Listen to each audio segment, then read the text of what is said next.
ꯑꯩꯈꯣꯏꯅ ꯅꯨꯄꯤꯁꯤꯡ ꯑꯃꯗꯤ ꯑꯉꯥꯡꯁꯤꯡꯒꯤ ꯃꯔꯝ सोशल वेलफेयर की मखाद लेबा इंस्टीट्यूट सिंजी याम यामे सोशल वेलफेयर से डिपार्टमेंट अमखक ओइना उरगा मागी थबक थौरम मयाम से मकु मकु याम यामबा चानब मथेल दा हायरगा सिंजू गुमने सोशल वेलफेयर जी सिंजू मखलमने अंगांगी नुपीगी अहलगी लुख्राबीगी पर्सन्स विद डिसेबिलिटी की मिरोलबीगी सुमाइना मखल मखल मखल मयाम से लेगिबना ngसाइगी अखोइसी मचल मयाम से खरगरा फगनब होनबदा अचौब चैलेंज अमा ओय अदंगासी अंगांगी सिदसु अमुका अनि थोकना इंटीग्रेटेड चाइल्ड डेवलपमेंट हाइना ICTS अना मयामना खंगरिबदो अदुमाइना अमा लेग्रे अदुगा चाइल्ड प्रोटेक्शन की ओयबा अंगांगी राइट कन्नबा अंगांगी तुंगी आइफनबगी मदुगीदना मिशन वात्सल्य हाना ICPS हाइरम बाउजिना मिशन वात्सल्य हाइना लेग्रे सुमाइना अंगांगी खक्तंग दसु यामना चावना लेगिबा पोदमा होय अदुना मिशन वात्सल्य की मखादा चलाइरिबा अखोइगी चाइल्ड केयर इंस्टीट्यूट मयाम से हौजिक हानदगी अदुम अयामबना फजना चलाइबा गाक्तनी हौजिक खरग हेना अखोइगी ट्रांसपेरेंसी हेनगतनबा अकाउंटेबिलिटी हेनगतनबा सीगी ओइबा तोंगानबा वेबसाइट अमा हांगगा लेरे चिल्ड्रन होम खुदिंगमक ऑब्जर्वेशन होम से any kind of child care institute को अदुन सी मयाम से लोइनमक अखोइगी मिशन वात्सल्य पोर्टल सिदा जियो टैग तौरगा फोटो तौरगा थागतकदौबनी मणिपुर की हौजिक थागत्रि मणिपुर की रिपोर्ट याम फजद्रि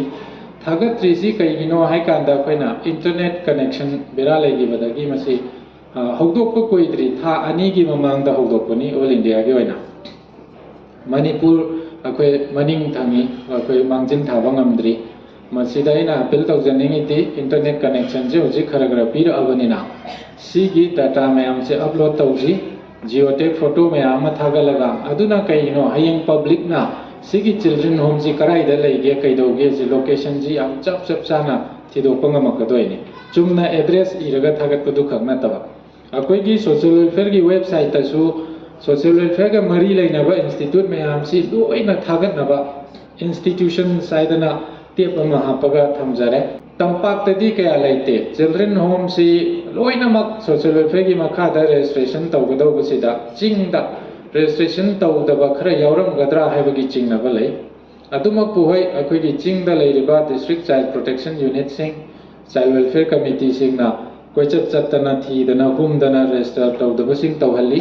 मयामनसु कईगुंबा थेंगनबिरगदी मसी रजिस्ट्रेशन तौदबा सुंयामक यादे गवर्नमेंट दगी फन लौगेरा लौरोइरा गवर्नमेंट की अयाबा यावदना चिल्ड्रन होम चलाइबा यादे हाइबसिमा अखोइ मसीगी पाउसिमा संदोकमिनसी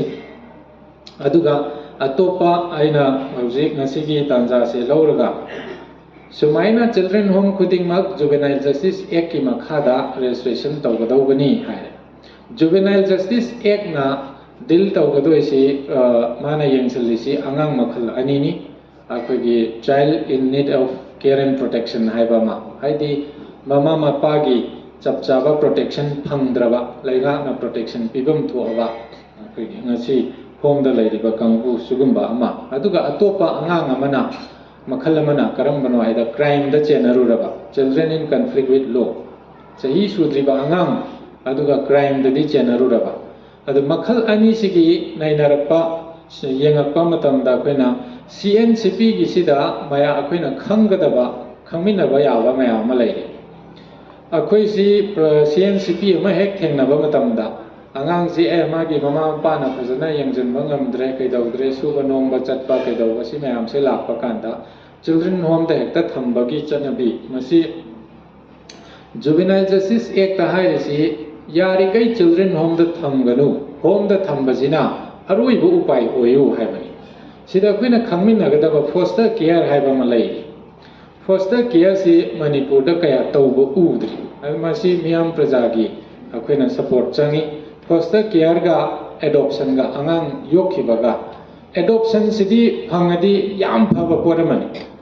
एडॉप्शन जी ख्वाइदगी फबा ऑप्शन अमनी अंगांग अमगी पुंसी सेंबा मतमदा अदो एडॉप्शन सिमक फंगद्रेना खल्लसु नेक्स्ट ऑप्शन दा फोस्टर केयर दा चटकदबनी लास्ट ऑप्शन दा चिल्ड्रन होम दा चटकदबनी